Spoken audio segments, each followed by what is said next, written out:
Una efeméride importante el día de hoy, ya lo hemos comentado en el programa y escribo al respecto en la columna que publico en el periódico Excelsior. Se cumple hoy exactamente un siglo de la abdicación del zar Nicolás II, que fue un momento pues importante dentro de un proceso importante del siglo XX que fue la Revolución Rusa de 1917. Y vamos a hablar sobre este hecho del que se cumple un siglo y también del significado a 100 años de la Revolución Rusa con la maestra Isabel Lincoln, quien es académica de la Facultad de Ciencias Políticas y Sociales de la UNAM. ¿Qué tal, maestra? ¿Cómo le va? Hola, ¿qué tal? Buenos días, ¿cómo está? Bien, muchísimas gracias. Gracias por estar con nosotros. Bueno, a 100 años, ¿qué podemos decir de la Revolución Rusa, que evidentemente derivó en la creación de la Unión Soviética, un país que se volvió uno de los polos ideológicos del mundo, el otro evidentemente Estados Unidos, y que marcó pues toda una época en el estudio del marxismo, en la formación de partidos comunistas, en una visión del mundo que prevaleció durante muchas décadas y todavía prevalece en algunas personas, maestra? Sí, efectivamente, todavía prevalece, ¿no? Me parece que los restos del movimiento marxista de la Revolución Soviética los podemos encontrar en algunas naciones como Cuba, ¿no? Y como obviamente China, ¿no? Aunque China se vislumbra más como un país capitalista que como un país socialista. Y bueno, sí, el socialismo cambió la forma de ver el mundo, ¿no? Desde los primeros congresos socialistas que se daban a principios de 1900 en Europa, en el que participaban varios países, y pues la fuerte presencia que tuvo en Rusia más adelante, precisamente a partir de su primera revolución en 1905.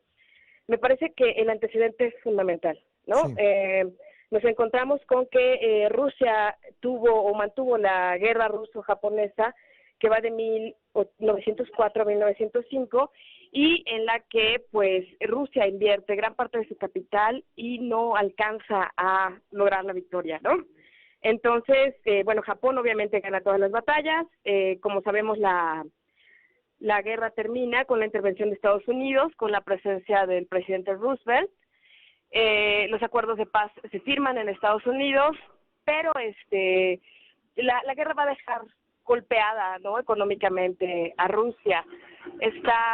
Ay, perdón, es mucho ruido. Está el suceso del Domingo Rojo también precisamente, que se da en 1905. Una serie de manifestantes se presentan en San Petersburgo exigiendo pues mejores pagos, eran obreros, exigían mejores pagos, mejores horarios de trabajo, y pues esta manifestación es pues golpeada, sometida totalmente por el ejército soviético, por el ejército ruso, y en esta pues mueren 200 civiles y hay 800 heridos, ¿no? Entonces van a ser una serie de sucesos que van a afectar anímicamente, económicamente, obviamente, al pueblo ruso y que pues se van a reflejar en la revolución de febrero, primero de 1917 y luego de octubre de 1917. Bueno, me sigo. Me parece que la entrada de Rusia también a la Primera Guerra Mundial va a ser fundamental. O sea, recordemos que Rusia, después de que el Kaiser Guillermo le declara que Alemania le declara la guerra a Serbia, pues la obligación de Rusia, a partir de los acuerdos que tenían, era defender a Serbia, ¿no? Sí. Entonces, venían económicamente afectados los rusos, ¿no?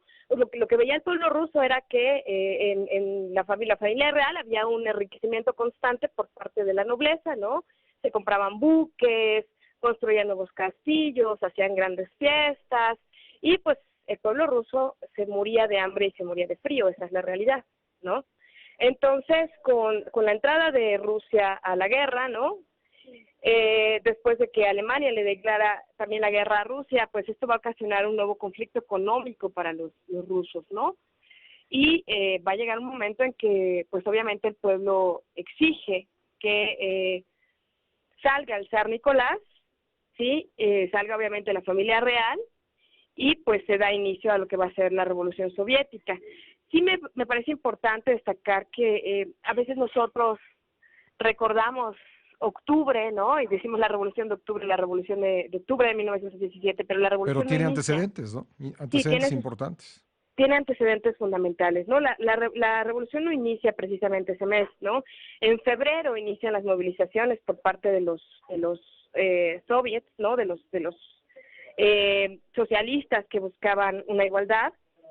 Y pues en marzo se da el levantamiento de las mujeres. Esto, o sea, me parece que el simbolismo de la revolución va a ser fundamental. O sea, pensemos que gran parte de las luchas las recoge el cine, si no de manera contemporánea, sí de manera posterior, con películas como La Carroza de Potemkin de Sergei Eisenstein. Sí. ¿Sí? Entonces, esto va a ser fundamental.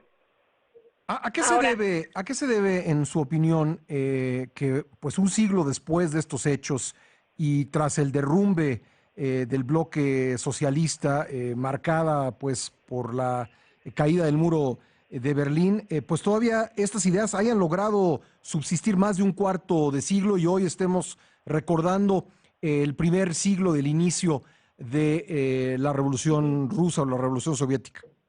Sí, me parece que los sujetos que emanan de la revolución, estos mitos contemporáneos, como lo diría Roland Barthes, significan, son una definición de lo que es la lucha por la paz, por la igualdad, ¿no? La lucha por los obreros, ¿no? Y demás. Tiene obviamente presencia en la revolución soviética a partir de estas imágenes, ¿no? Pensemos en Lenin, pensemos en Trotsky, que son ocupados como estandartes de la lucha de los obreros y de los campesinos, no solamente en Europa, sino en toda América, en otros países de Asia y de África, ¿no? Sí. Entonces, son esto, ¿no? Son un simbolismo de la lucha social. Ahora, la revolución me parece que sigue siendo el sueño de muchos ciudadanos en muchas naciones, ¿no? O sea, ¿qué buscamos? Que los ricos, que son muy ricos, compartan algo de lo que tienen con los pobres, ¿no? México es un país en el que vemos diferencias económicas y sociales que son muy marcadas, ¿no? Los ricos siguen siendo muy ricos y los pobres siguen siendo muy pobres. O sea, pensemos también en la presencia que llega a tener el triunfo socialista en México, ¿no?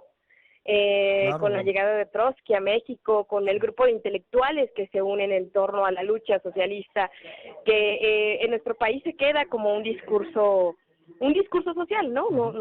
No va más allá, pero se queda como un discurso social.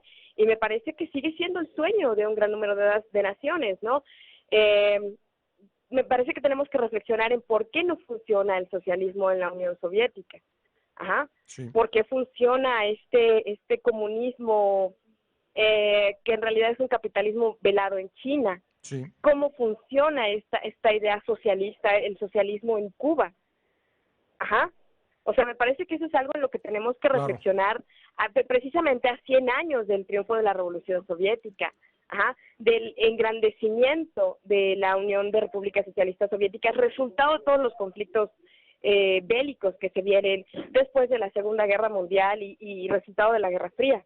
Pues maestra, le agradezco muchísimo este contexto, nos parecía importante no dejar pasar esta fecha para recordar y dar contexto a este siglo que ha pasado, un siglo de una enorme carga ideológica, una enorme carga pues de esperanzas como las que usted menciona, ha mencionado en su conversación con nosotros. Muchísimas gracias. Muchas gracias a usted, le agradezco su tiempo. Gracias, maestra Isabel Lincoln, por habernos acompañado hoy en el programa.